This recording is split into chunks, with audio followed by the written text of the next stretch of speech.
problems. Now, there are two scenarios about this. One says that this is an empowering, emancipatory thing, that you could see all of these things, and we are now seeing and knowing much more about what actually goes on. And there's another, much more pessimistic scenario, which is semi-Orwellian, saying that this is actually an extremely good way, this image war, to manipulate people on a much wider scale. How do you see the dynamics of this image thing?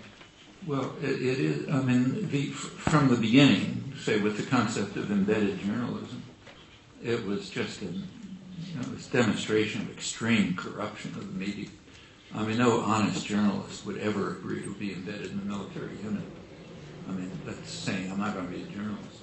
I mean, if you're living and spending your time with a Marine battalion, you're going to see life from their point of view. You can't help it. Just ordinary comradeship, or sharing of experiences, or coming under fire, or whatever it may be. You're going to be reporting the war the way the Marine battalion wants to see the war. So the concept of embedded journalists is so grotesque, you can't even talk about it. Actually, many of the journalists, I don't know how many, but a lot of journalists just refused. Some of them happen to be personal friends. One of the top the major Middle East correspondent for one of the major television channels is an old personal friend, and he refused to be embedded. He just traveled by himself, and they just didn't run his reports because he wasn't embedded.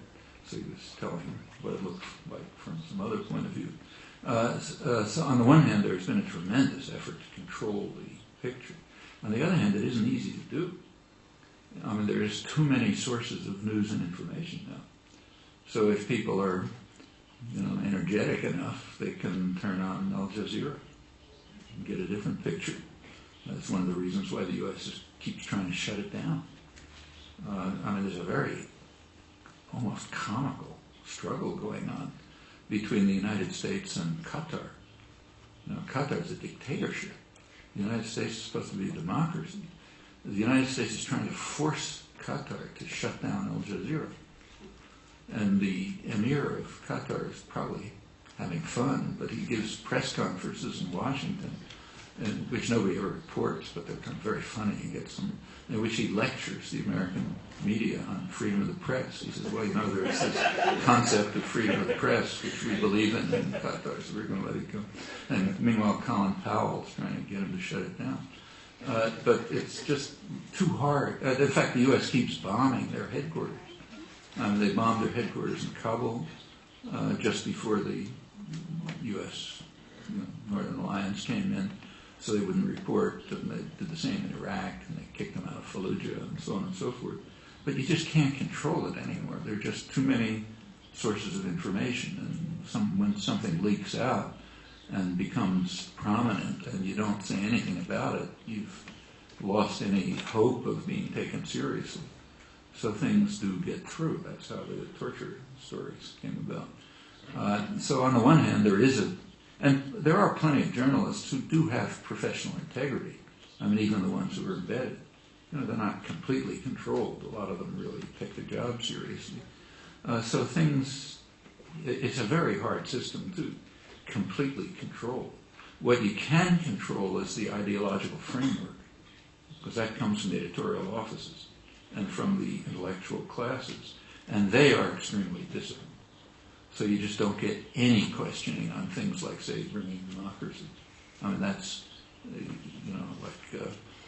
would be like an Iranian journalist saying, I don't believe in God or something, or a Communist Party journalist saying, I don't believe in Marx or something. There's some things you just can't do, like questioning authority is just out. But that's part of the intellectual culture generally. It's not just the media. On the other hand, describing what's happening in front of your eyes, that's a lot harder to control, even if you're embedded. So there's very strict ideological control, but plenty of information leaking out. And that's, an inherent problem that even the best controlled media can't stop. I mean, take, say, the Russians during the pre-Gorbachev, before the beginning of opening up. If you look back at the Russian, some of you are old enough, you may remember how it was reported here, but I looked at the Russian journals in the early 80s to see how they're reporting the Afghan war. And they were reporting it pretty critically. I mean, this is under strict communist rule. But the Communist Party was sharply condemning the media because they were unpatriotic.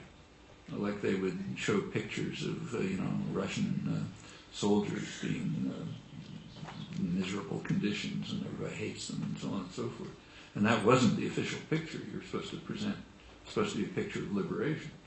But it was getting into the Kremlin-controlled media to the extent that there were protests about it from the party hierarchy. You can tell me about your own experience, but I'll bet you it was true of the media here during that period too. It's just very hard to avoid. And in a freer country, of course, it's even harder to avoid. So I think the general picture is ideological conformity, but leakage concerning information and facts. I should say that in the United States, this has been very carefully studied. One of the good things about the United States, as distinct from Europe, is that intellectuals tend to be more critical. European intellectuals think of themselves as very critical and adversarial and so on, but in fact there's almost no self-criticism in Europe. I mean, one sign of it is there's very little media critique. So if you take a look at Germany or France and so on, there's virtually nothing is done on critical analysis of the media. And the reason is because of illusions that are widely held among intellectuals about how independent they are. So there's nothing to study. Well, start studying it, you quickly find the opposite.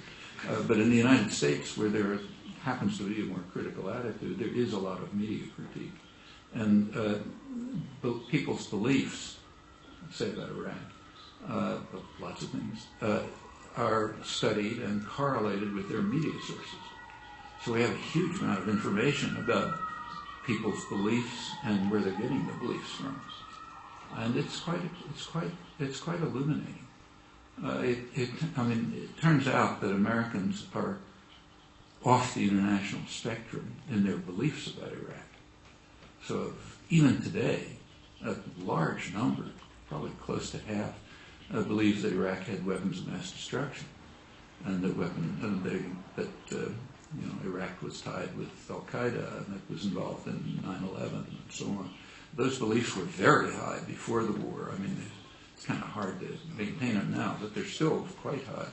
In fact, very large percentage of Americans believe that the world population supported the war. And I mean, you could hardly find a country in the world where there was 10% support. But people don't know that. They believe the world supported us, that there were weapons of mass destruction, they're involved in fact, part of the reason for the terror, the violence in the prisons, you have to really understand the people involved in it.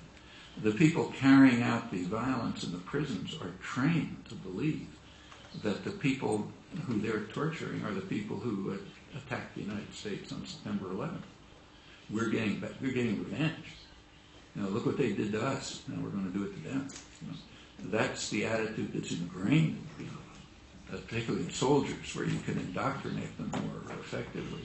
But it's a large part of the population, and I think that's the source of the general culture of terror and torture in the prisons.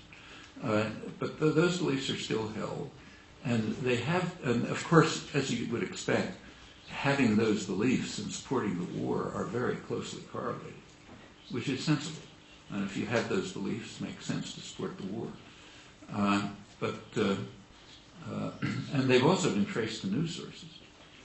So it turns out, I don't know, those of you who know the United States, one of the popular television channels is called Fox News, very right-wing channel, which plenty of people watch, maybe a majority, or plurality at least. But people who get their news from Fox News, about 80% of them have some totally crazed belief, which nobody in the world has. And it sort of goes down. People are getting their news from the New York Times, the mainstream elite press, about 50% have some crazy belief.